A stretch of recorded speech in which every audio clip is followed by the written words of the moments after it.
come to Northern Ireland to look at the impact of Brexit and the upcoming general election on the region. Behind me is the Peace Wall, a symbol of the troubles that this part of the UK has faced for years. We'll be talking to those fighting on both sides of the debate to see what's at stake and what it means for the future of Northern Ireland.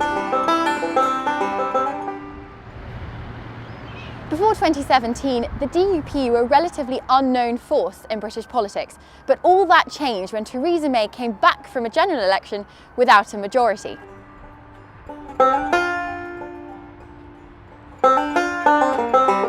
The DUP's 10 members of Parliament gave the Conservatives the majority that they needed to stay in power through a confidence and supply agreement that guaranteed this region of the UK £1 billion.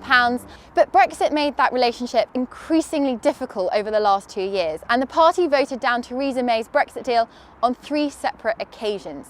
Then Boris Johnson came in, and he did a deal that Mrs May wouldn't have dared to do. It involved putting a trade barrier down the Irish Sea, something that is unacceptable to the DUP, who have consistently argued that Northern Ireland should leave the European Union on exactly the same terms as the rest of the UK. It was the DUP's votes that made a real difference when Boris Johnson put his deal to the House of Commons. It failed, meaning that there was no other course of action to take but to call a general election. So this is back in the early 1990s, mid-1990s, meeting Bill Clinton when he became interested in the peace process. This was our first meeting with Tony Blair when he was became leader of the opposition before the 97 general election. I was elected in 97. Here's the challenge. If the economy is harmed by Boris Johnson's deal, that's going to undermine political progress in Northern Ireland. It is going to undermine political stability. And I think the Prime Minister should sit back and take note that none of the main parties in Northern Ireland support his deal. Is that really what he wants to impose on Northern Ireland? A trade border in the Irish Sea? When he said there wouldn't be one, when he said no Conservative Prime Minister could agree to a border in the Irish Sea, and yet his deal does precisely that. Is he risking the union? Well, he's certainly risking political stability in Northern Ireland. And I think this does harm the Union. Anything that creates a separation between Northern Ireland and Great Britain has, I think, the potential to undermine the integrity of the Union. And it's not just Northern Ireland. I think if the Prime Minister proceeds on this basis, it will probably enhance the calls in Scotland for a referendum there. The SNP are going to, I think, latch on to this deal as an excuse for having a referendum. So the Prime Minister needs to be very careful. For the smaller parties in Northern Ireland, the nationalist ones and also the pro-Europeans, this election is a chance to get rid of the DUP. And across the region, we've seen informal alliance spring up between the SDLP, Sinn Féin and the Greens to stand against the DUP and try and get rid of a couple of their members of Parliament.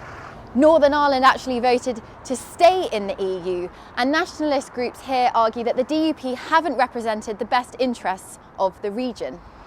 The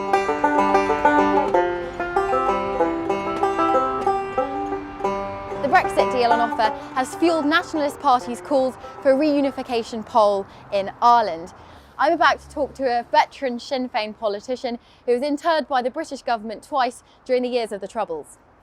This was in 1981. Kieran Dougherty was a personal friend of my own, was in prison with him myself, interned. This was the Farang party just before he was then taken down into the cemetery. Electoralism and, if you like, militant republicanism were never comfortable bedfellows. So it was a major choice to be taken by Republicans in the back of the hunger strikes to decide, well, we're going to develop an electoral strategy. Our politics has been polluted, if you like, because of Brexit. For us here in the north of Ireland, the majority of people here voted to remain.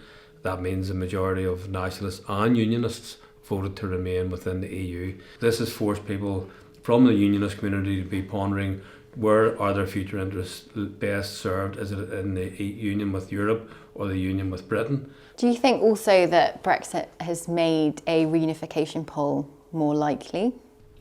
Well, I think it has sharpened the focus of a lot of people's mind in terms of what the future lies. The last number of years here, certainly since Good Friday, has meant there's been a number of changes in the mindset of a lot of people here, because clearly when you have a peace process and you have more or less, and certainly not exclusively, an end to violence on the streets and the British military presence and so on, when much of that has been very significantly reduced, thankfully, then people started then being able to have a wider horizon, if you like, in their politics. But Brexit isn't the only thing on voters' minds as they head into this general election. The Stormont Assembly, Northern Ireland's regional government, has been suspended since January 2017 after a dispute between Sinn Féin and the DUP. How has Brexit impacted this election? Well, in a curious way, less than you would think, simply because everybody's agreed that this is a horrible deal. So what's the argument about? The paradox is if people elect a Sinn Féin MP, it's one less vote against the deal in a kind of a way. So it's an odd situation. So there are other issues that are quite important as well for Northern Ireland electors, which is the fact that we've had no government since January 2017, which is a long time to go without a government. So there are other questions that will influence how people vote other than Brexit. And there's, I think, also a sort of fatalistic attitude amongst people in Northern Ireland that Brexit's nothing they can do anything about. And that fatalism has grown with the sense that the English are not paying any attention whatsoever to opinions in Northern Ireland about this any longer. No major political party here supports the Prime Minister's Brexit deal in this election. It's a deal that could have huge ramifications for the future of the Union and Northern Ireland. But if Boris Johnson returns to the House of Commons this month with a majority, there's a question over who's going to be listening to them.